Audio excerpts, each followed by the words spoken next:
Hello friends, स्वागत है आप लोगों का मेरे इस नए वीडियो में। फ्रेंड्स, अगर आप आईवीएफ प्लान कर रहे हैं तो आईवीएफ को लेके आपके मन में बहुत सारे सवाल होते हैं कि क्या करना होगा, क्या तैयारी करनी होगी, कैसे होगा, सक्सेस होगा या नहीं होगा, कहीं किसी और तरह की कोई परेशानी तो नहीं होगी। ऐसे बहुत सारे सवाल हैं जो आपके मन में रहते हैं। तो आज हम लोग इस वीडियो में इन्हीं सारे सवालों का जवाब जानेंगे। हम जानेंगे कि अगर आप आईवीएफ प्लान कर रहे हैं तो उससे पहले आपको क्या तैयारी करनी है, आईवीएफ की ट्रीटमेंट के दौरान और आईवीएफ की ट्रीटमेंट के बाद आपको क्या सावधानियां रखनी है जिससे जो आपका आईवीएफ है वो सक्सेसफुल हो और आपको किसी भी तरह के कॉम्प्लिकेशन का सामना ना करना पड़े। क्योंकि आईवीएफ का जो ट्रीटमेंट है ये एक महंगा इलाज है और इसमें जो कपल हैं उनके पर्सनल के साथ साथ फाइनेंशियल लाइफ पे भी काफ़ी ज़्यादा असर पड़ता है।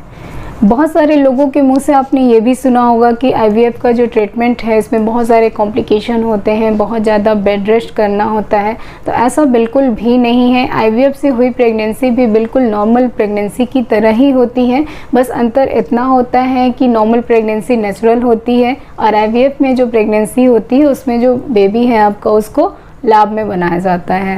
अब हम जानते हैं कि आईवीएफ का ट्रीटमेंट शुरू करने से पहले आपको किस तरह की तैयारी करनी है। तो आईवीएफ का ट्रीटमेंट शुरू करने से पहले आपको मेंटल, फिजिकल, सोशल और फाइनेंशियल चारों तरफ से तैयारी करनी पड़ती है। सबसे पहले मेंटली जो आपको तैयारी करनी है वो ये है कि आपको प्रिपेयर रहना है कि आईवीएफ का जो सक्सेस रेट है वो 100% नहीं होता है, वो 30 to 40% ही होता है। तो फेल्योर का भी एक रिस्क रहता है, लेकिन दिमाग में पॉजिटिव चीज़ों को लेके चलना है और उसके बाद आईवीएफ की तैयारी करनी है। नेक्स्ट है फिजिकल। तो आईवीएफ का जो सक्सेस रेट है वो आपकी एज पर भी डिपेंड करता है। जैसे जैसे एज बढ़ती है वैसे वैसे जो एग की क्वालिटी है और एग का जो नंबर है वो कम होने लगता है। तो एज बढ़ने के साथ साथ इम्प्लांटेशन का चांस भी कम होने लगता है। दूसरी चीज़ ये है कि आईवीएफ का ट्रीटमेंट शुरू करने से पहले कुछ मेडिकल पैरामीटर्स हैं जो सही होने चाहिए। डॉक्टर आपका जनरल हेल्थ चेकअप करते हैं, उसमें आपका BP, weight, diabetes, thyroid function, vitamin D deficiency, इन सारी चीज़ों को चेक करते हैं और ये एश्योर करते हैं कि आप प्रेगनेंसी के लिए फिट हैं या नहीं हैं। और इसमें अगर किसी भी तरह की कोई प्रॉब्लम निकलती है तो डॉक्टर पहले उसका ट्रीटमेंट करते हैं और उसके बाद फिर आपको आईवीएफ की सलाह देते हैं। क्योंकि आईवीएफ के थ्रू अगर प्रेगनेंसी हो भी जाती है और अगर किसी तरह का कोई हेल्थ इशू है तो आपकी प्रेगनेंसी में प्रॉब्लम आ सकती है।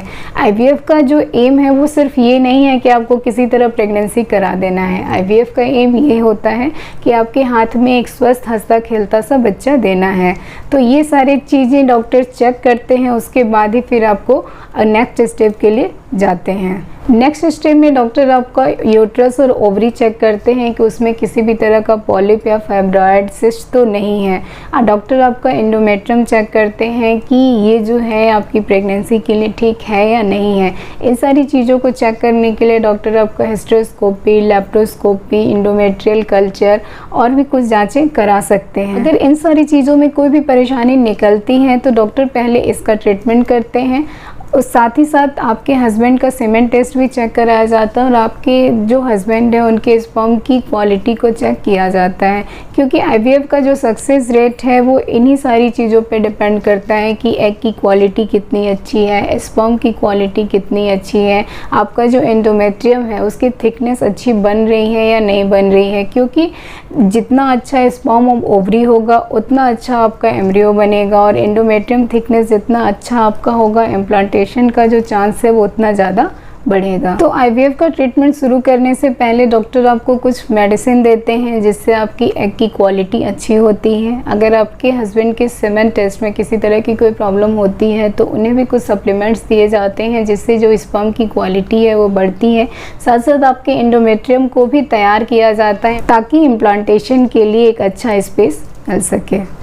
आईवीएफ करने से पहले नेक्स्ट जो आपको तैयारी करनी होती है वो होता है आपका सोशल और फाइनेंशियल। आईवीएफ महंगा इलाज होता है, इसके लिए आपको पहले से तैयारी करके रखनी होती है। साथ ही साथ आपको घर वालों को मनाना पड़ता है कि ठीक है आईवीएफ आपके लिए सही है। इसके साथ साथ जो आईवीएफ की ट्रीटमेंट में हॉस्पिटल विजिट होता है वो आपका काफ़ी फ्रिक्वेंट होता है, जल्दी जल्दी होता है। तो अगर आप वर्किंग हैं तो आपको इसके लिए भी छुट्टी लेनी पड़ती है, अपना टाइम मैनेजमेंट करना पड़ता है। पड़ता है।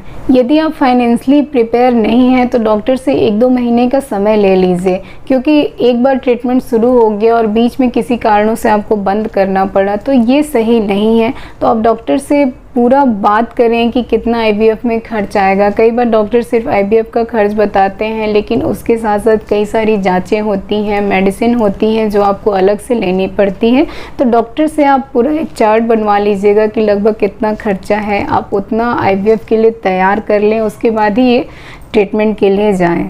कोशिश करें कि आप जो भी आईवीएफ प्लान कर रहे हैं वो ऐसे टाइम में प्लान करें जिस समय आपका सोशल एंगेजमेंट ज़्यादा ना हो, क्योंकि आईवीएफ में आपको काफ़ी ज़्यादा हॉस्पिटल विजिट करना पड़ता है। आईवीएफ ट्रीटमेंट के दौरान आपको किन बातों का ध्यान रखना है, तो आईवीएफ के दौरान जो भी इंजेक्शंस लगते हैं उनका टाइम फिक्स होता है, तो उनको उनके फिक्स टाइम पे लेना है और उनका कोल्ड चेन मेंटेन होना बहुत ही ज़्यादा ज़रूरी है। अगर टाइमिंग और कोल्ड चेन का ध्यान नहीं रखा जाएगा तो आईवीएफ साइकिल में प्रॉब्लम आ सकती है। आपको फॉलिकल के इंडक्शन के लिए तो मेडिसिन दी जाती है, साथ साथ एक एंटागोनिस्ट का इंजेक्शन दिया जाता है जिसका काम ये होता है कि वो आपके फॉलिकल को समय से पहले रप्चर होने से रोकता है।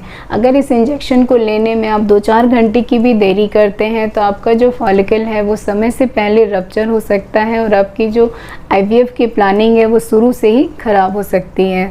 तो आईवीएफ के ट्रीटमेंट के दौरान आपको जो भी दवाइयाँ दी जा रही हैं उसको समय पे लें और डॉक्टर के इंस्ट्रक्शन को अच्छे से फॉलो करें। आईवीएफ के ट्रीटमेंट के दौरान आपको बहुत सारे मरीज साथ साथ ऐसे मिलेंगे जिनका आईवीएफ ट्रीटमेंट चल रहा है। उनसे बात करने में किसी तरह की कोई प्रॉब्लम नहीं है, लेकिन उनसे बात करके आप अपने आप को उनसे कंपेयर ना करें, क्योंकि जो आईवीएफ का इलाज है वो अलग अलग मरीजों का अलग अलग कारणों से होता है।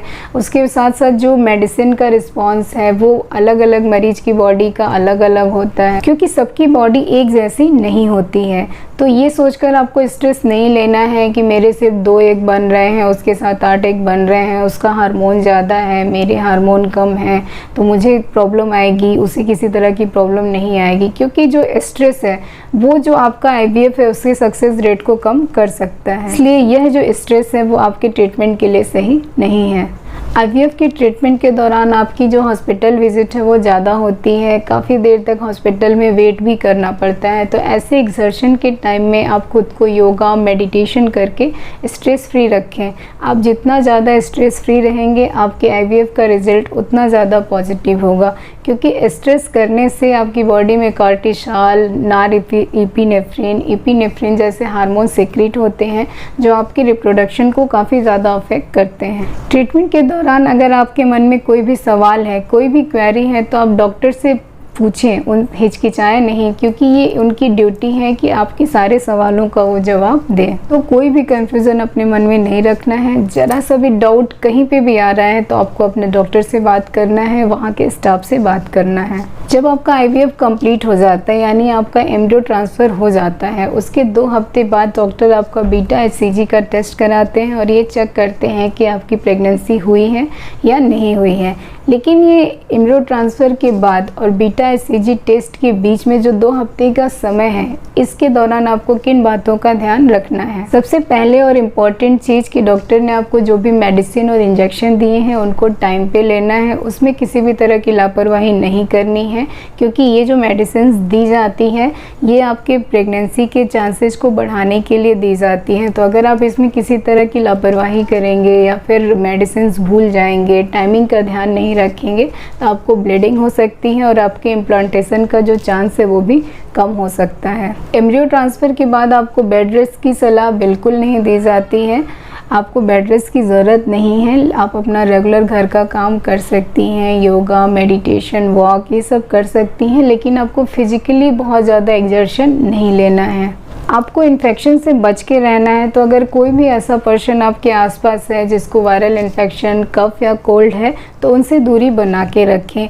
घर का बना हुआ हेल्दी खाना खाएं, बाहर का खाना जंक फूड फास्ट फूड ना खाएं, क्योंकि इससे आपको डायरिया या फूड पॉइजनिंग जैसी प्रॉब्लम हो सकती है। आईवीएफ के ट्रीटमेंट के दौरान जितना स्ट्रेस नहीं होता है उससे ज़्यादा स्ट्रेस इस टाइम पीरियड में होता है। तो अपने आप को स्ट्रेस फ्री रखने के लिए अपनी हॉबीज़ में खुद को इन्वॉल्व रखिए, क्योंकि आप जितना खुद को इन्वॉल्व रखेंगे उतना कम सोचेंगे, उतना कम आपको स्ट्रेस होगा।